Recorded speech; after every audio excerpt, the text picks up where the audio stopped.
Hello and welcome to coverage of Grand Prix Baltimore. I'm Marshall Sutcliffe in the booth with GCB, and we're underway in round 15. This is it, Gabe. This is the last round of Swiss. This match determines which one of these two players is going to make it into the top 8 of the event, have a chance to take home a trophy with them, pick up a bunch of pro points, a bunch of money. The loser is going to have to go home with ultimately a solid finish and not much else. Yeah, and you know, that experience of saying, oh, I had a win in it at this tournament, it just doesn't sound as good as I made top 8. I made top 8. Also, for considerations of Pro Tour qualifications, we know that Ben Stark, currently ranked 22 in the top 25 pro rankings, but even more importantly than that, he's in the Hall of Fame. Yeah. So he does not need to worry about that. Dan Jordan, I don't know if he's qualified for the next Pro Tour or not, but picking up these qualifications can, in a young Magic pro's life can really make a big difference. Ben Stark, what he described this deck as he attacks with the Morph, we see sort of a normal development here for these type of decks as he plays a Misfire Weaver face up, is what we see are, he said his deck is high variance but very good. So it can go awry if he floods out. He said it just won't really do anything if he doesn't quite hit enough lands. But he says if he gets to kind of curve out and cast his spells, it's very tough to interact with. And Dan Jordan hasn't really done a great job of fighting here. I mean, he's going to use only 2 of his mana on the 4th turn here to make a Chief of the Edge.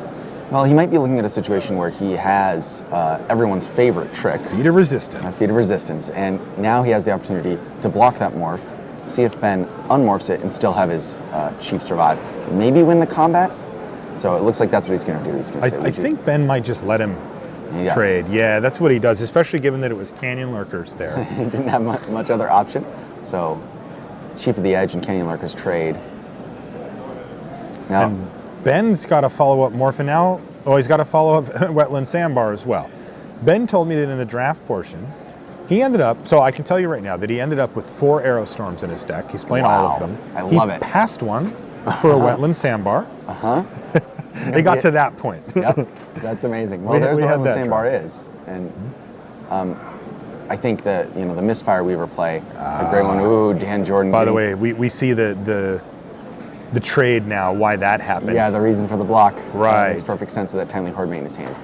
A nice turn for Dan Jordan. But Ben, he got that Misfire Weaver out, and he's starting to beat down this looks like a great attack for Ben Stark again. I mean, that could easily be a Glacial Stalker under that morph, in which case Dan Jordan really doesn't want to block that morph and have one of his creatures get eaten. Dan Jordan is effectively tapped out. There's only one spell that he could even have here at all, and it's only Defiant Strike. Probably doesn't do a whole lot here anyway. And Dan Jordan's going to say, fine, I'll trade with your Wetland Sandbar. And Ben Stark thinking about, do I unmorph and do more damage here? Or do I play other spells? Right, he's got to try to craft the game to get to the point where he can finish off. Remember, one of the key things about Ben Stark's deck is that he does have the 4 Arrow Storms, and he is going to be cognizant, even if they're not in his hand, that those could come off the top at any time. If he can get way ahead in the damage race and make it so that Dan can't attack for fear of a crackback, he can give himself multiple draw steps to find that last chunk of damage with a card like Arrow Storm. So it helps explain why he played that Misfire Weaver as a 3-1 flyer, rather than trying to get tricky and buy time to flip it over. He wants that evasion and to get that damage in. So he wants it now. And so far, that Misfire Weaver is pulling its weight in gold here, as it is yet untouched and has hit already for 6. Yeah, so Ben certainly in the driver's seat.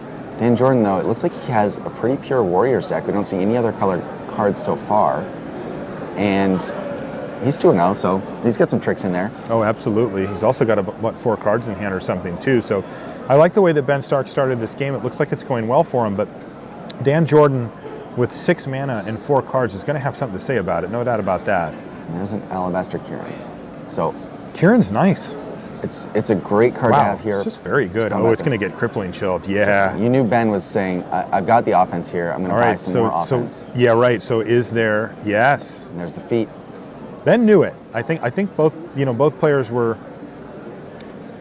Like, ever since Dan Jordan played the 2-drop and left the 2 mana up, it kind of gets it in your head that he might have feat. As it turns out, that he probably did have it there. That wasn't the plan for Dan at that time, but right. That's a thing. And there's an Arrow Storm to just kill the Alabaster Kirin now that Dan Jordan's tapped out, and in comes the team. Hey, great play from Ben trying to tap that Kirin. Now he gets to permanently remove it with the Arrow Storm and get the Feat of Resistance out of there, so he doesn't have to worry about it anymore. What do you make of the morph not attacking there? Usually that means this is a good morph. It means he doesn't want to trade it for Dan's morph. Right. which we probably think isn't a great morph, as it's still just been face down this whole time. Yeah, and Dan obviously not representing that third color that usually gives you those really high power common morphs, where Ben could very well have an Efreet Weapon Master under his morph. This is interesting. Dan Jordan only has 7 mana, which isn't enough to play Kill Shot and flip up a 5 mana morph. Randy, what do you got for us out on the side tables? Joel Sadowski with an awesome Mardu deck takes the first game. 2 Mardu Charms and a Ponyback Brigade. Just wow. Kill your blocker, attack with all my dorks. Kill your blocker, attack with all my dorks. So he's 1 game away from top 8. Thank you, Randy. And yeah, it was decent. That sequence works out really well for Dan Jordan. War Behemoth just eating a tracker, but unfortunately for Dan, that Misfire Weaver is just chipping away in the air here, and those chunks of damage are getting pretty lethal pretty quickly here. I think Ben was not surprised to see that morph. He made that attack because he said, if you swing that's the game. Arc Lightning, that's it. Yep, that's Arc Lightning. Finishes him off. Yeah, 2 damage to you and another damage to you, and that's going to do it. So Ben Stark picks up the first game. Dan Jordan's smiling, but he can't be too happy about that, as Ben Stark is now 1 game away from another Grand Prix top 8. Yeah. Now, what about down on our side match here? We've got Harry Corvesi versus Gerard Fabiano. These players also playing a win and in. The winner of this match will be in the top 8, and they get to draft again, keep their dream alive of winning that GP title. Gerard's done it before. Has Harry won a GP before? I don't know off the top of my head. I wouldn't be surprised, but I can't think of one specifically either. I think he has some GP top 8s. I don't know if he has a win. Yeah, I think that sounds about right. We can try to double check that. But Gerard's definitely won GPs before, and Harry is attacking and flipping, and he's just going to get in there for 6 damage here. Yeah, that seems good in this board state. You know, Gerard's just got the 2/6 there that can't really do much, and yeah, Harry doesn't have any cards in hand. I don't think either. So I think he's just might as well make the most of that mana. Might as well do this. Now it looks like Harry has a dig through time in his graveyard, so he did recharge at some point. Unless, oh no, Rakshas's Secret got it. You can see the Rakshas's Secret in Gerard's graveyard. Brutal. Yeah. And the Merrick Nightblade here, though, is going to do really good work for Corvesi, as that's going to be able to either block the Pinewalker at some point or just start attacking through it and the Disowned Ancestor that's picked up some counters. So pretty nice long game here for Kerry Corvesi. The question is, what does Gerard have to say about it? Yeah, and I think that it looks like there's something big happening. Cruising, I think, is where we're going, yeah. Draw 3. I think Gerard's advantage is big enough that you know, the nice Elder Nightblade is not really going to turn the game for Harry. He's got a Glacial Stalker, which looks pretty bad next to the Pinewalker and the 2/6 Disowned Ancestor. So he's relying on that Nightblade to sort of carry the whole game for him. And it looks like Gerard just found 3 new things to rely on to carry the game for him. Yep. While Harry's out of gas. Yeah, and Gerard trying to figure out how to close this game out the quickest, because he can see everything that we can. Right. Harry has no cards in hand.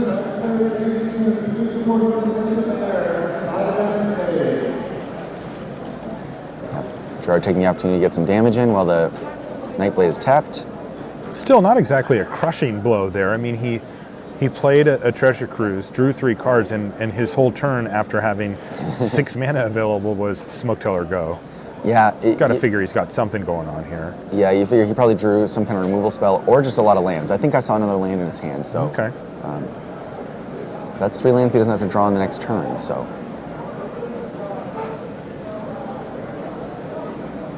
Harry deciding what to do with that Nightblade.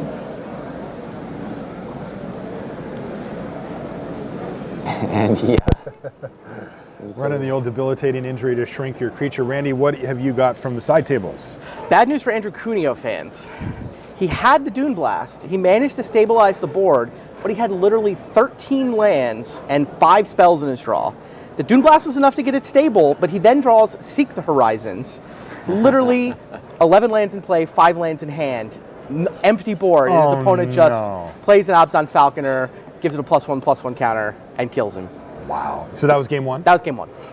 Thanks, Randy.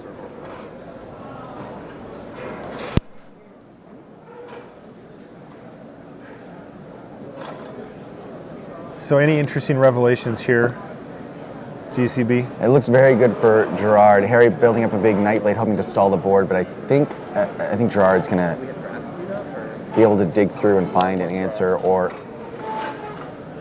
he only has one card that he really needs to deal with on Harry's side.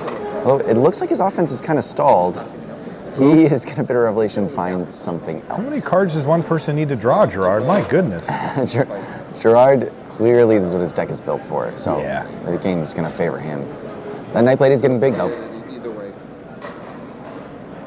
He just discarded an Abomination, or Revelation threw an Abomination of Gudul in the graveyard, so you've got to think that Gerard found two really good cards here. Wow, yeah, better. 2 cards better than Abomination on this board. That is impressive. Yep. But we're not going to see any of them this turn because Gerard's just going to keep that Disowned Ancestor ticking ever upwards and just pass the turn back to Harry. Is the Outlast fight continuing, or is it time to start attacking with the Nightblade? What is it, a 5/6? Death It is a touch? 5/6 Death Touch, which means And the it coast can is attack cleared? into The board. Gerard's board right now. The Glacial Stalk were not quite big enough because it would look bad against a double block, but here comes a Nightblade. Yeah, Harry's like, wait a minute. What have I been doing all this work for? I'll just fight with the thing. And if Harry drew a spell, he could be in good shape. But you got to think, Gerard didn't even think long about those 4 cards. He just threw that Abomination in the graveyard. He's got to have 2 great cards. Yeah, it's got to be really scary to be on Harry Corbasi's side with Gerard clearly setting up for next turn something huge. You know, it could just be like a big 2-spell hand or 2-spell turn. And Gerard does block, so his life must be low. Oh, Now, Harry with 2 big Death Touchers. well, now that's interesting. That matches up quite nicely here. Really does. Now, Gerard has what's the 7 payoff? mana. It's for a Dune Blast. Go Of figure. course it's Dune Blast. Yep. He had to think, oh, I wonder if it was Dune Blast and Plains that he kept. Oh, that That's a could pretty be. easy decision. That's funny. Yep. Not if you're Harry Corbasi, though. There's nothing funny about this board state. Harry He's gonna does get- draw a Morph. He draws a Morph and has 5 mana up, too, so block. And Take that. That is the Kindry Warden. Kintry Warden's just going to stall things out. But again, the downside here, was that a library check there? Did he count his library? He might have. did, and he just passed the turn. He's going to miss that Abomination of Gudul in a second here. Wow. Oh. That's why he passed the turn. Pearl Lake Ancient. So he still needs to, he can't get into the Ancestor because, Actually, no, there's no good attacks here. yeah, he has to outlast his Disowned Ancestor so he can get through the Archer's Parapet. Because otherwise, He is Harry going to just run out of blocks. time here, GCB. I think he's got 2 or 3 cards in his graveyard, or his library, I mean. Yeah, is he going to use a removal spell in the Now Parapet? that would help. Oh, Water World to get them both out of the way. Now, we don't know life totals, Wow. but this is an attack for 11. It's pretty big. Yeah, so Yeah, he has no time to work his way through chump blockers. So here comes Sultai Scavenger. Harry can replay those cards. he can replay those cards. So the life totals obviously are of critical nature here at this juncture. And they're cheap. Those, All right, well, we'll have to see if Gerard can finish that one off, but let's jump back over to our main match. We want to keep up on this one. We're still in the early stages here. Ben Stark up a game over Dan Jordan.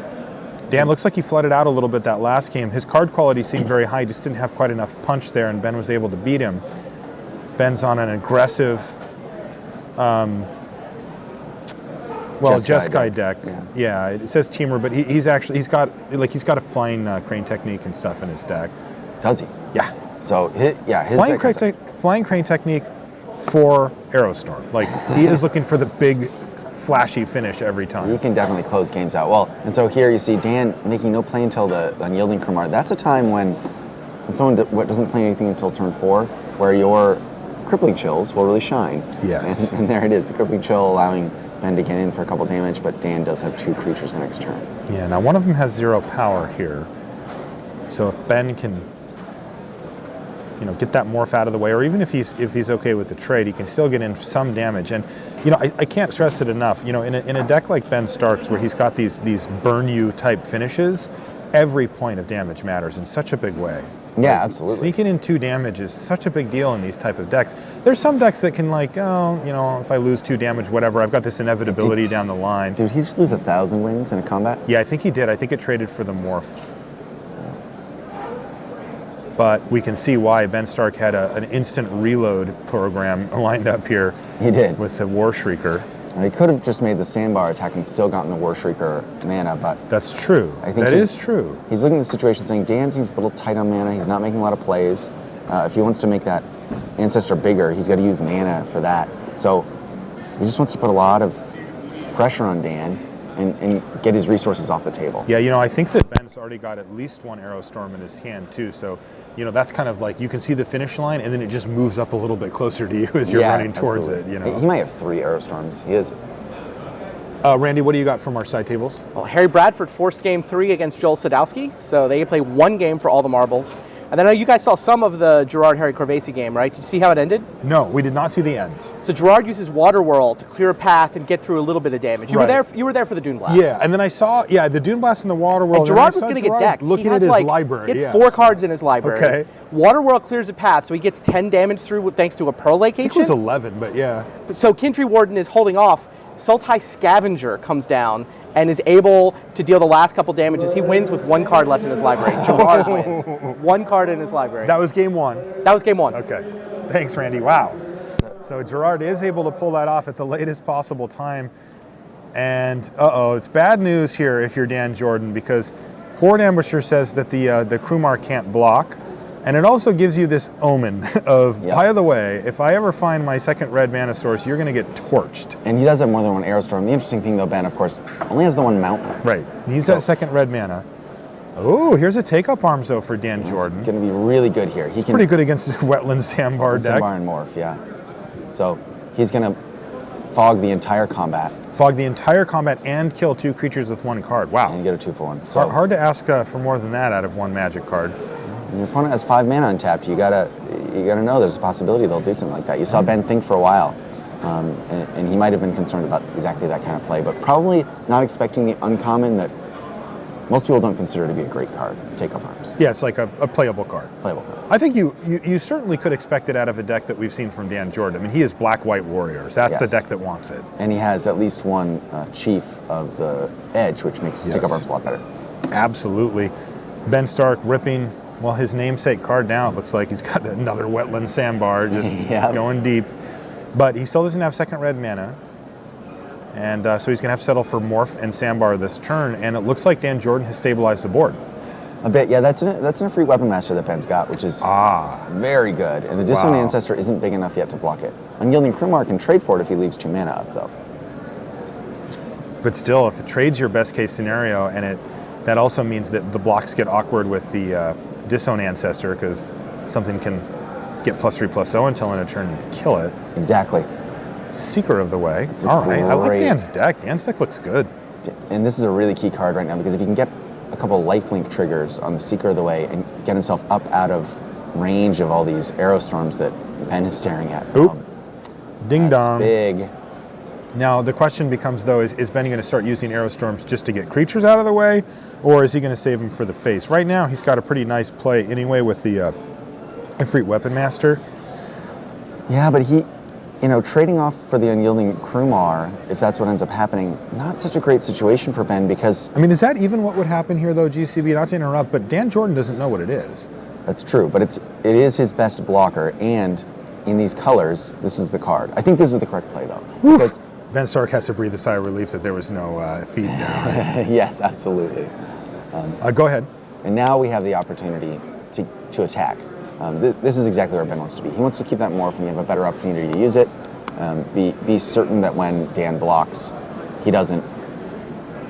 He gets full value out of his Weapon Master, because in a situation where it just trades, Dan is going to look at the mana and say, "You are Jeskai. What is the morph that you have? It's probably in a free Weapon Master." Okay.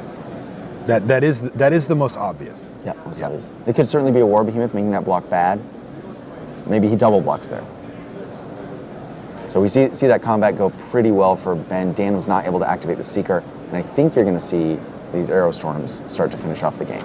Well, I think, so for now, though, this is just a terrible situation for Dan Jordan because he's just losing his Disowned Ancestor straight up and taking 4 damage, Yep. dropping him down to 10. He still has spells, and there is a suspension field. That's pretty good. That's nice. So he's got this whittled down to just one wetland sandbar, and I think that Ben's just about out of gas here. Yeah, Ben only has the 1 more Aerostorm. It wasn't 2, so... Oh, he used 2 already. To remove creatures, didn't he? He's got 2 lands and I believe an Aerostorm in hand. Yeah, I think his hand is land Aerostorm, but I'm not 100%. Yep. You see him keeping 2 lands to make sure he doesn't get Rakshasa's Secret out of here. Yeah, exactly. And he tries to bring low. Bring low, that's not going to do anything. Ben can just taste it. He's he is so close. He's got 5 damage if he attacks He's with like, a sandbar. just give me the opening, he says. And Dan Jordan clearly drew another creature. He's ready to start attacking this behemoth and close. Now, if this is a 3 toughness creature, that is exactly what Ben Stark wanted to see. He gets to bring low, get in for 2 more damage, and put Dan effectively at 1. Oh, this is so close. And he plays a land and passes the turn. That 3/6 though could do some serious work here, and Dan Jordan's back on defense. There's an Aerostorm. That's the second Aerostorm. So now Ben Stark just going to say, all right, point this at your face. He's just going to start jamming Aerostorms to the dome. There's nothing really that Dan can And this do is about just it the worst thing that gain Dan life. can see because he knows, right? Yeah. He's looking like, why would he do that? Yeah, well, I saw the another answer is Aerostorm. there's another one. Yep. Yeah, and right, and he needs to either gain some life. He's got to be asking himself, like, why is Ben doing this? And this is the reason. Aerostorm, Right there. Aerostorm, and Ben Stark secures his spot in the top 8. Stormed his way to the top 8. Yes, indeed. So, congratulations to Ben. He's in. He's going to join Craig Wesco, Chris Fennell, Josh Hutter-Layton, and Timothy Wu, who we're thinking are already in as well. Dan Jordan's going to have to settle for probably top 16 here. Another strong finish from Dan, though. I mean, you just see his name at the top of the standings at all the GPs he plays at. Yeah, absolutely. And you know, it's a great performance being 2 games away. Super, super close, but Ben liked his deck, and you can see why. He had some inevitability there with the, I mean, heck, his opponent started on 20. He's got 4 Aerostorms. Like, I don't need anything else, right? Yeah, that could be it. You could block great creatures all game, and I could still win. And still win just from doming you 4 times. Ben played that really nicely to work around Dan's slightly slow draw and push the damage through before Dan could recover. Yeah, that was awesome to watch. And now we get to go back over to Harry Corvesi versus Gerard Fabiano. Looks like Gerard's casting a Treasure Cruise. Harry Hey, what can't be else is thrilled about new? that. Gerard's at the docks, about ready to embark on a lovely cruise. Yeah. And let's see what he finds with this one. Yeah, Gerard, so many card advantage cards in his deck. No he's got kidding. Rakshas's Secret. He's got Treasure Cruise. He's got the discard spell. Or that is the Rakshas's. What's the draw 4? It's Bitter Revelation. Bitter Revelation. So he's clearly on the card advantage plan in this format. That plan can work in this format. I wouldn't say it's by default just amazing, but you can definitely make that plan work. Yeah.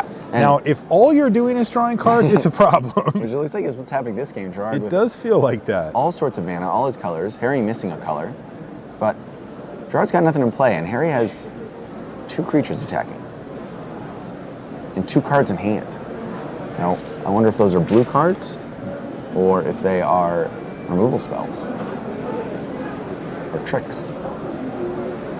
It could also be creatures because we know that Gerard showed us a Doom Blast in prior games, so Harry could be preserving resources. Right. And yeah, it looks like that Doom Blast and a Plains are in Gerard's hand. So that's what's happening here. Fabiano's definitely telegraphing it here, though, right? I mean, Yes. how often do you play your 7th land and just be like, go? Yeah, and interesting, he could just play a creature because Doom Blast lets him keep one. Yeah, So- that's true. That is interesting. So maybe he's not telegraphing it then. Oh, that's why. There's a creature. How about you play a creature? And a pretty good one at that. Throttle's going to shrink it down. Does it shrink it enough? Yes, it does. It brings it down to 3 toughness. And Gerard lets it die. He doesn't bounce 3 lands. He says, I can't afford to do that. I'm at 2. Wow. And so he's going to... He has to Doom Doom Blast this turn, yeah. Bingo. There's Dune Blast. But Gerard And plays it now the right game to begins. the edge. The game begins now. Yeah, What absolutely. can Harry do to reload this board? He's at 22 life. No problem on that. All he needs to do is get 2 damage into Gerard Fabiano to even things up and force a game 3 here. All right, Rakshasa Vizier, He that has- is the requisite amount. That's plenty of damage, but you Back got to think double. that Gerard has saved some removal here. There's no way that's Or going to work, right? He's certainly going to at least play a couple of blockers. I saw Smoke Teller in his hand, so we know Gerard can buy at least one turn here. And he's under the gun, and he's on the edge. You know, he's in that delicate balance of trying to figure out when to turn the corner.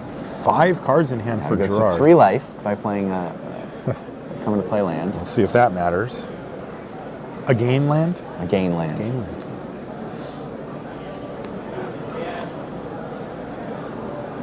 Gerard, very scientific. What have I seen? What do I need to play around that I saw before? It hasn't come out yet this game. Pine Walker and Smoke Teller. So Pine Dead drop. Harry just casually flashes Harry it to him. says, And "Had that's it." going to do I it. had it. You only put 2 creatures out. You needed to put 3. We are going to get a Wow. game 3 here. Would you look Really- at that? Really cool game from Harry. He said, "I see what you're doing. I'm gonna make it really easy for you to just sit back and think that I only have 2 guys, and you're gonna build up all your resources, play your Doom Blast, turn the game around." He had the throttle for the Pearl Lake Ancients to make sure that he didn't lose one of his guys, force that Doom Blast out, and then have a perfect follow-up. Just one guy, make you feel comfortable, and you have all that mana, but creatures in this format are expensive, so he had to play just 2.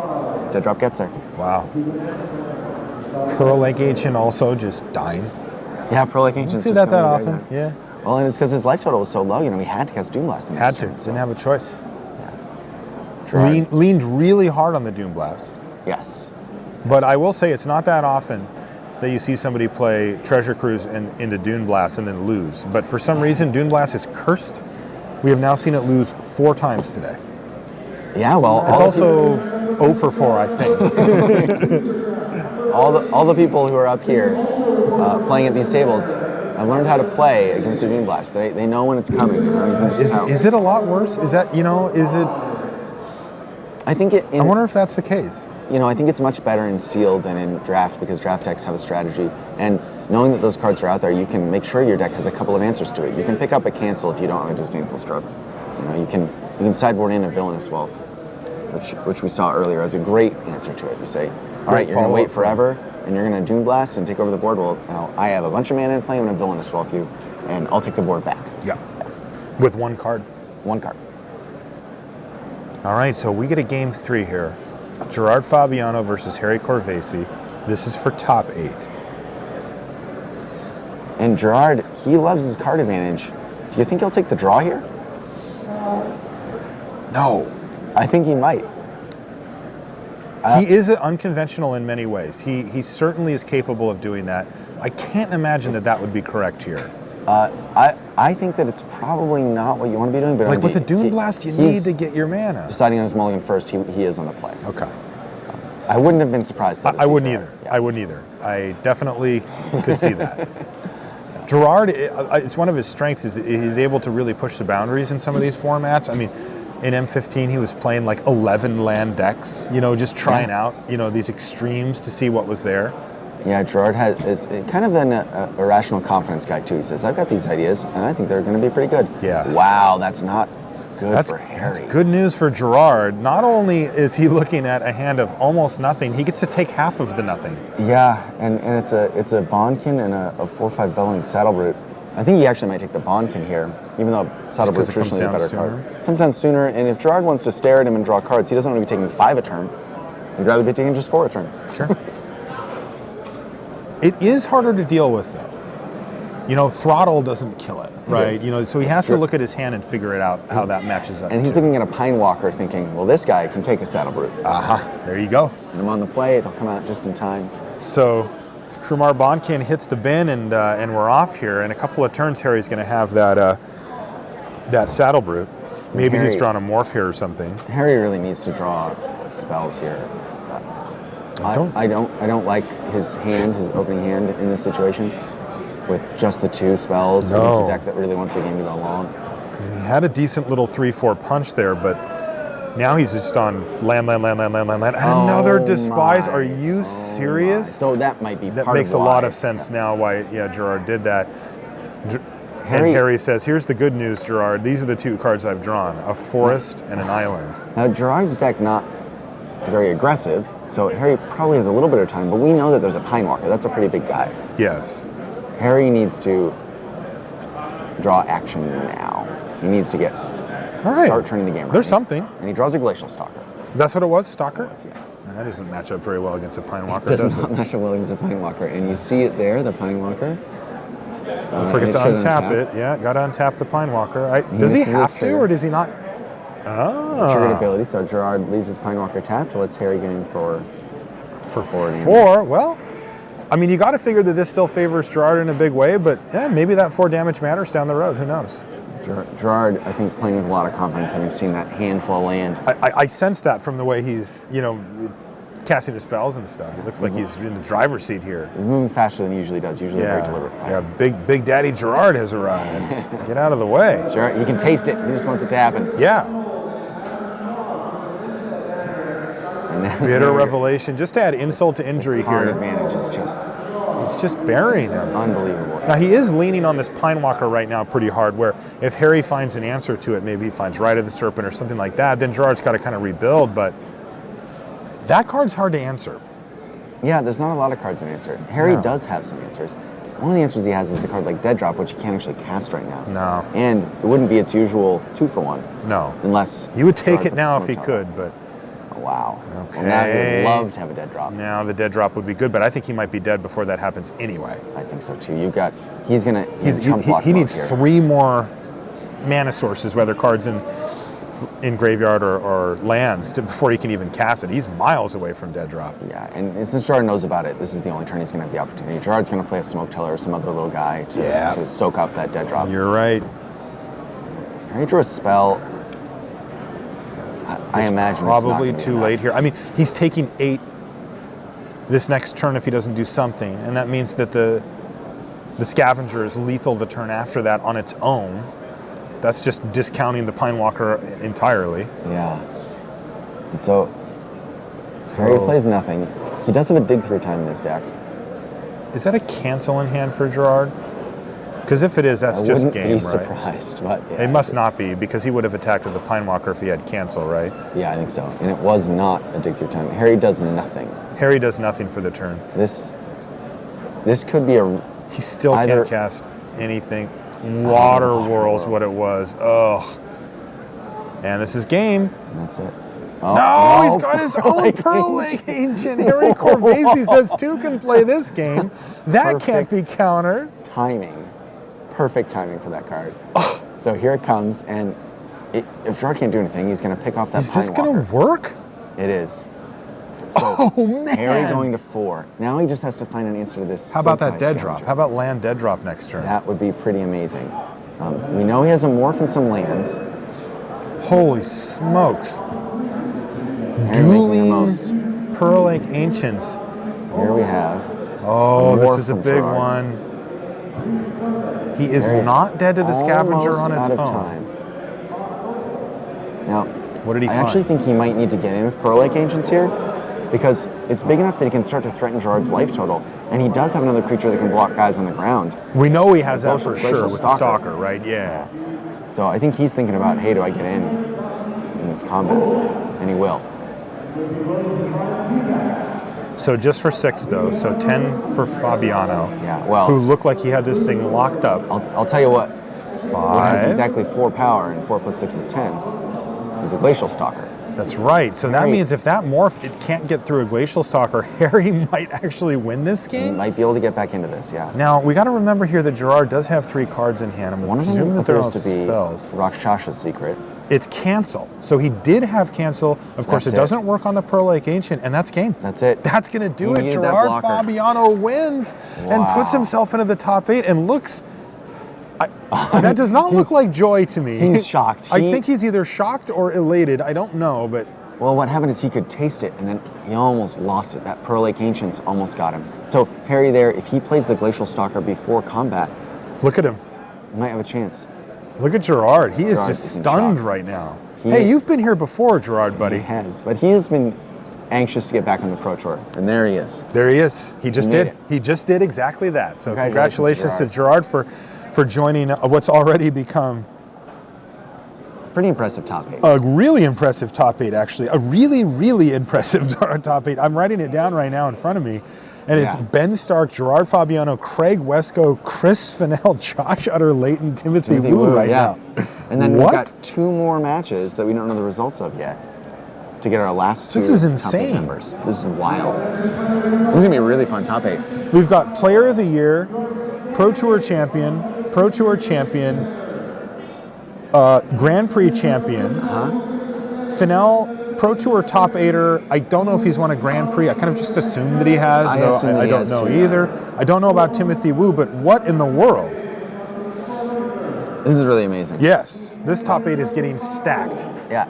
All right, let's jump over to yet another winning in. They're all winning ins, and hey, There's we the have a winning handshake. in.